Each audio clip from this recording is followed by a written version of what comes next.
Assalamualaikum warahmatullahi wabarakatuh. Halo anak ustazah, apa kabarnya? Semoga kita semua selalu dalam keadaan sehat walafiat. Berjumpa lagi dengan Ustazah Suci dalam pelajaran ilmu pengetahuan sosial.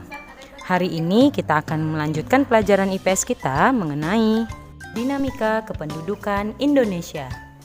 Nah, sebelum Ustazah mengawali pelajaran kita pada hari ini, alangkah baiknya kita mengucapkan basmalah. Bismillahirrahmanirrahim. Anak, coba kalian perhatikan gambar pada layar kalian ya. Di sana terlihat potret sebuah keluarga. Nah, berdasarkan keluargamu, berapa ya jumlah anggota keluarga yang tinggal di rumah kamu? Lalu, apa yang terjadi jika jumlah anggota keluarga kamu sangat banyak? Tulis di kolom komentar ya. Seperti yang kita ketahui, Indonesia adalah negara kepulauan dengan potensi sumber daya manusia yang sangat besar.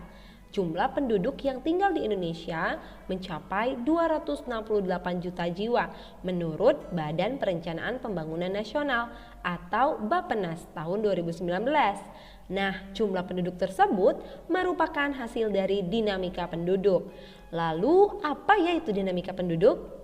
Dinamika penduduk adalah perubahan jumlah penduduk pada suatu wilayah yang disebabkan oleh 3 faktor, yaitu kelahiran atau natalitas, kematian atau mortalitas, dan perpindahan atau migrasi.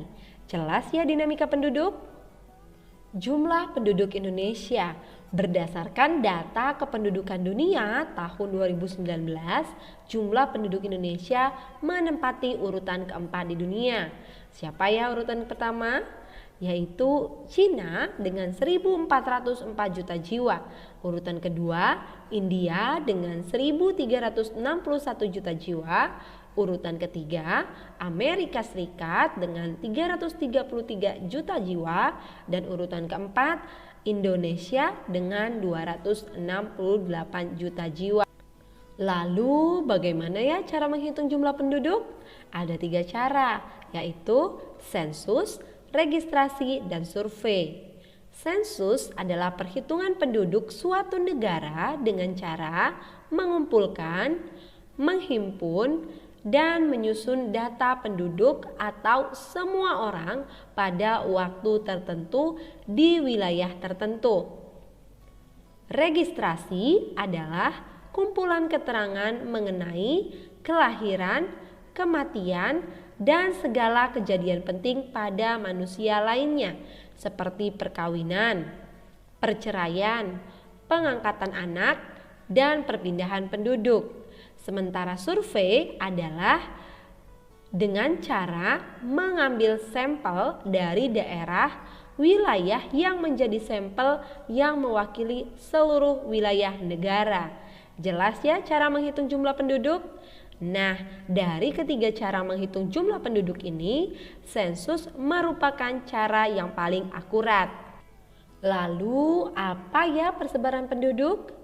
Persebaran atau distribusi penduduk adalah bentuk penyebaran penduduk di suatu wilayah atau negara. Apakah penduduk tersebut tersebar merata atau tidak? Persebaran penduduk juga dapat dikenali dari kepadatan penduduk, di mana kepadatan penduduk merupakan indikator adanya perbedaan sumber daya yang dimiliki suatu wilayah. Jelas ya persebaran penduduk? Perhatikan peta kepadatan penduduk di Indonesia pada layar kalian ya. Dapat terlihat pada bagian bawah sebelah kiri menunjukkan jika berwarna hijau tua artinya kepadatan penduduknya kurang dari 10 jiwa per kilometer persegi.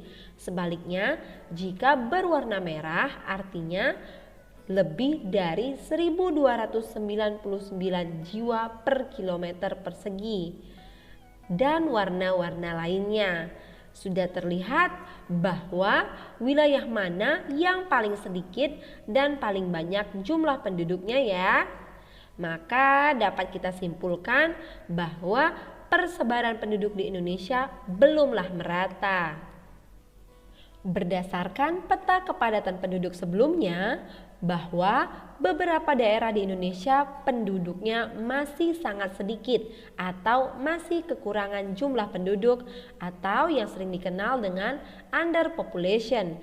Contohnya di Papua, kepadatan penduduknya rata-rata hanya 4 jiwa per kilometer persegi. Sementara Pulau Jawa, kepadatan penduduknya mencapai 945 jiwa per kilometer persegi. Pulau Jawa dan Madura dengan luas 132.000 km persegi berpenduduk 137 juta jiwa pada tahun 2010. Sementara pulau-pulau lain di Indonesia dengan luas berkali lipat dari Pulau Jawa, jika seluruh penduduknya dijumlahkan tidak dapat mencapai jumlah penduduk yang tinggal di Pulau Jawa. Wow, padat sekali ya. Lalu, mengapa ya Pulau Jawa dipadati penduduk? Yang pertama, daerah Jawa sangat subur dan telah lama berkembang dengan pertanian tradisional. Kedua, lokasi sebagian besar wilayahnya mudah terjangkau. Ketiga, Jawa merupakan pusat perkembangan politik pada masa pengaruh Hindu, Buddha, Islam, dan masa penjajahan. Dan yang keempat, saat ini pusat pemerintahan kita ada di Jakarta, yaitu berada di Pulau Jawa. Jelas ya bagaimana persebaran penduduk Indonesia? Kondisi persebaran penduduk yang tidak merata merupakan sebuah permasalahan tersendiri bagi pelaksanaan pembangunan. Karena itu, perlu dilakukan upaya pemerataan penduduk yang seimbang, sehingga seluruh potensi bangsa Indonesia dapat dikembangkan secara optimal. Nah, salah satu cara untuk memeratakan jumlah penduduk di Indonesia adalah dengan melalui perpindahan penduduk dari daerah yang padat ke daerah yang jarang penduduknya atau yang sering kita sebut dengan transmigrasi. Perpindahan penduduk tersebut tentu dapat dilakukan dengan keinginan sendiri maupun yang diprogramkan oleh pemerintah. Jelas ya anak-anak bagaimana upaya pemerintah dalam pemerataan penduduk? Lalu apa yaitu komposisi penduduk? Komposisi penduduk adalah pengelompokan penduduk berdasarkan usia atau umur, jenis kelamin, mata pencaharian, agama, bahasa, pendidikan, tempat tinggal, jenis pekerjaan, dan lain-lain. Komposisi penduduk diperlukan dalam suatu negara karena dapat dijadikan dasar pengambilan keputusan ataupun penentuan kebijaksanaan dalam pelaksanaan pembangunan. Jelas ya pengertian komposisi penduduk? Sebelum pembahasan komposisi penduduk berdasarkan usia, mari jawab terlebih dahulu pertanyaan berikut ini ya. Berapa jumlah usia orang tuamu? Berapa usia anggota keluargamu? Dan apakah ada anggota keluargamu yang sudah bekerja? Tulis dan jawab di kolom komentar ya. Komposisi penduduk berdasarkan usia terbagi menjadi 3, usia tunggal, interval usia tertentu, usia produktif, dan non-produktif. Kita bahas satu-satu ya. Usia tunggal sering kita sebut 0 tahun, 1 tahun, sampai dengan 60 tahun atau lebih. Interval usia tertentu 0 sampai 5 tahun usia balita, 6 sampai 12 tahun usia sekolah dasar, 13 sampai 15 tahun usia sekolah menengah pertama, 16 sampai 18 tahun usia sekolah menengah atas, 19 sampai 24 tahun usia perguruan tinggi, 25 sampai 60 tahun usia dewasa, lebih dari 60 tahun merupakan usia lanjut, sementara usia produktif dan non-produktif 0 sampai 14 merupakan usia belum produktif, 15 sampai 64 tahun merupakan usia produktif, lebih dari 65 tahun merupakan tidak produktif. Nah, sudah jelas ya komposisi penduduk berdasarkan usia? Lalu, apa ya itu usia produktif?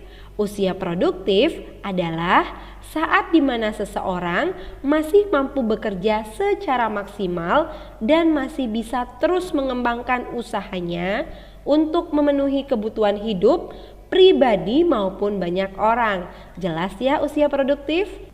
Adapun permasalahan dalam komposisi penduduk.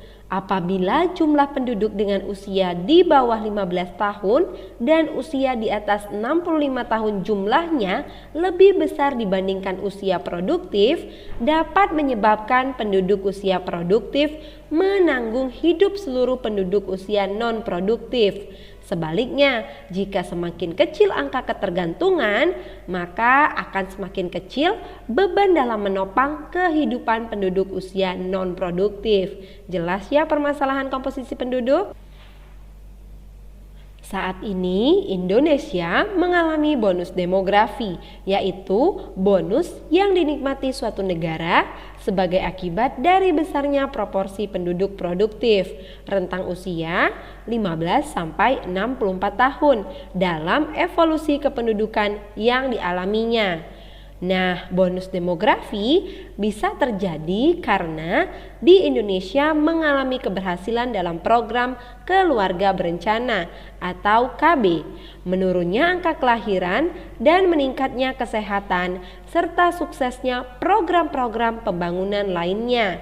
Bonus demografi ini juga akan menguntungkan jika penduduk usia produktif memiliki kualitas yang baik. Jika tidak, maka akan sangat merugikan karena akan menjadi beban pembangunan. Jelas ya soal bonus demografi?